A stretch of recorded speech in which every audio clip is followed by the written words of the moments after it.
Welcome back to the Steve Malzberg Show. I'm Shannon Moore here with Steve today. And right now we have the nationally syndicated columnist in America, Cal Thomas, who has written this amazing book, What Works? Common Sense Solutions for a Stronger America. Cal, it's good to have you here. Thank you, Shannon. Nice to be with you. I first want to say that I love the last person you acknowledged on your book. The last person, do you remember? The last person where you say, for whatever success I have? Ah, yes. Well, I have engraved on the back of my watch a verse from Scripture, 1 Samuel 2:30, he who honors me, I will honor. But that's a much longer story than we have to tell in 11 minutes in this interview. So what inspires you to write this book? Well, I was born in Washington, D.C. I couldn't help it. My mother was there at the time. And it seems to me that so much of Washington these days resembles the movie Groundhog Day, in which Bill Murray gets up every morning and repeats the same things over and over again, from the music on his clock radio to the conversations he has. You get the politicians in Washington saying the same things, the same sound bites, and nothing gets accomplished. So what I'm appealing for is a stop to this mess and a reinstitution of Ronald Reagan's Grace Commission, but this time with teeth. You'll remember that the Grace Commission did an audit of the federal government and looked at all the programs and policies and saw which ones worked and which didn't, and recommended that the ones that didn't work be done away with. Unfortunately, the Grace Commission didn't have any authority to do that, and Congress ignored it. What we need is something more like the Brock Commission, the Base Realignment and Closing Commission, that actually shut down military bases and had the authority to do so when they weren't living up to their expectations. You know, Cal, first of all, congratulations, soon to be 30 years on the syndicated column, and you know, well deserved. And so, you know, from where you speak when you talk about harkening back to Ronald Reagan, you know, that's what gets me is when I hear people in the Republican Party, like a Christie, lament the fact that things aren't getting done in Washington. It's broken. Look at me in New Jersey, and he blames. Not only does he, in those statements, blame both parties equally when he shouldn't be doing that if he was a true conservative or even a true observer of the situation. But again, the implication that we have to pass bills, we have to do things, we have to, when we don't, as you point out in the book. No, the real action is happening in the states, and I have an entire chapter on what's going on in the states. In states like Ohio and Indiana, especially in Kansas with Governor Brownback, and Louisiana with Governor Jindal, a lot of things are happening in the states. Budgets are getting balanced. People are getting, actually in Indiana, they're getting refunds from the government because the state government doesn't need any more money. Now imagine that happening in Washington. We have a $17 trillion debt. Reagan said that the only proof of eternal life in Washington is a government program. It's easier to kill a vampire than a government program, and the analogy is apt because both suck the lifeblood out of their objective.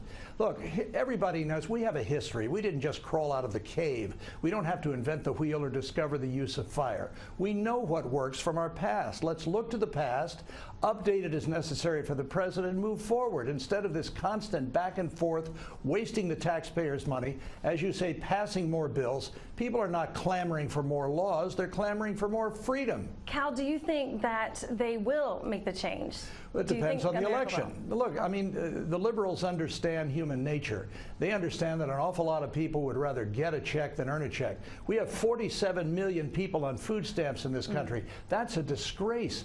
But it's like a drug. If you get hooked on a drug, then the drug supplier's always going to have you unless you go into rehab. We need a national rehab in this country. We need to go back to the principles that established our country and the Constitution, which were limited government, maximum liberty, government living within its means, low taxes, and personal freedom. That's what we need. But Cal, we are in a different place right now. Indeed, we are. And we are in a place right now where a few more years of this, or God forbid another term beyond the end of this term, I don't know that we could ever become the America we were just a few short years ago. So we have bigger problems, quote unquote, than returning back. We have to get out of what we're in now first. So how do you reconcile all that? Well, you know, this is a country that has always been built on inspiration, followed by motivation, followed by perspiration.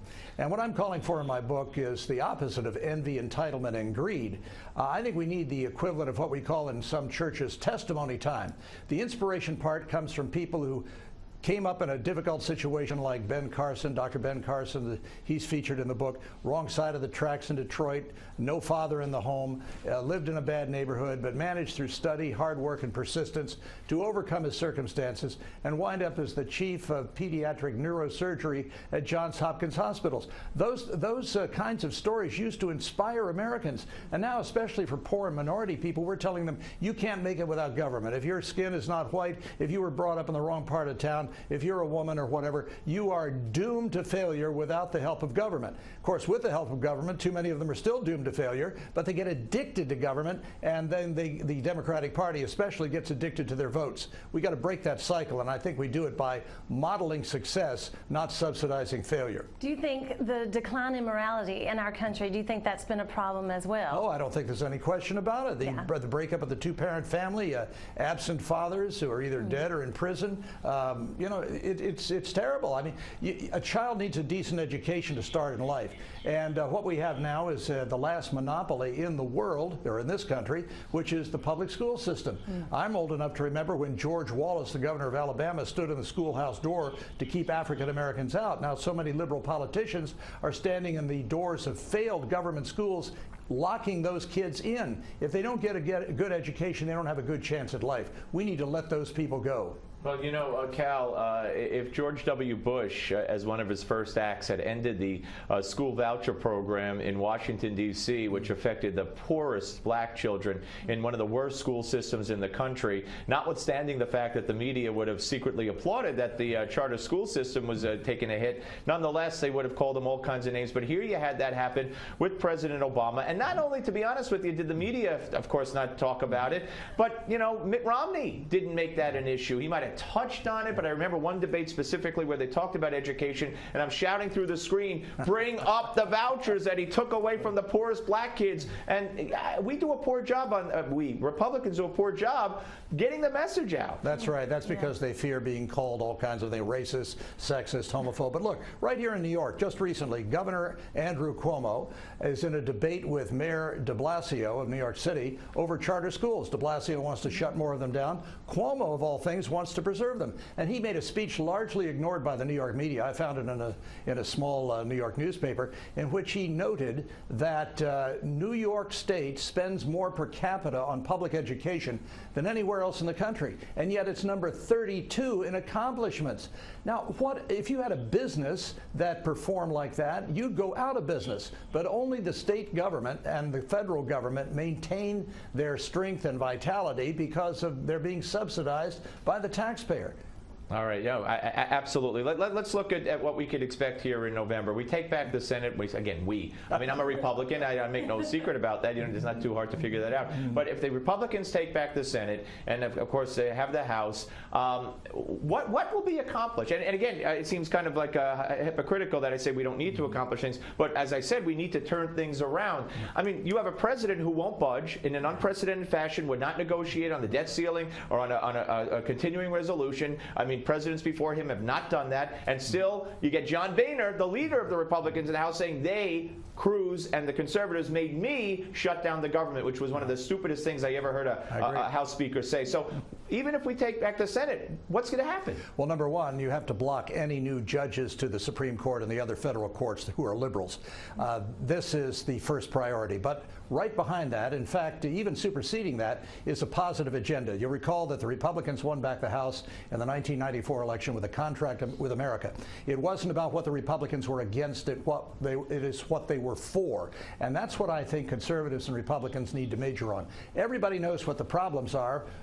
The late Jack Kemp, the congressman from New York, the vice presidential nominee at one point, said you don't beat a thesis with an antithesis, you beat it with a better thesis. So instead of spending all of our time criticizing Obama and opposing everything that he stands for, we need to show the American people that we who are conservatives have a better idea, a better thesis. Inspiration, motivation, perspiration. I like that. Too, yeah. Obviously, what they're doing, it ain't working very well, right? Obviously, $17 trillion in debt, a healthcare system. Look, I spent a lot of time in the UK. I see the NHS. It's creaking and breaking at the seams. Long lines to wait to see a general practitioner. Longer lines for a specialist. Longer lines for surgery. Government's now deciding who gets it and who doesn't. Sarah Palin called it death panels, and she was mocked. But They're coming here. They absolutely are. Canada is a living proof of that as well, and it's just it's a horrific situation with people who are even signed up for Obamacare in California who can't even find a doctor that will take them once they have it. Cal, great book, What Works, by the great syndicated columnist Cal Thomas, and really thank you so much for coming on, and we'll watch you on Fox News Channel and read the book and read the column, and good luck on the next 30 years. Well, thanks from your lips to God's ears. Appreciate it. Cal Thomas, ladies and gentlemen. We'll do some shows next time, Cal. Love it. But next time Cal's going to bring the, I think he's going to bring the, bring the groundhog. Yes, bring I was that very with him. excited. And we'll sing and dance with him. On a show like I think you're rooting at Judy Garland. Yes. Shannon, it's been a pleasure. Thank you. Great seeing you, great working with you, and I'm sure we'll see you again. And folks, when we come back, it'll be time for Gimme 5. You won't want to miss this one, I promise you, right here on the Steve Malzberg Show on Newsmax Television.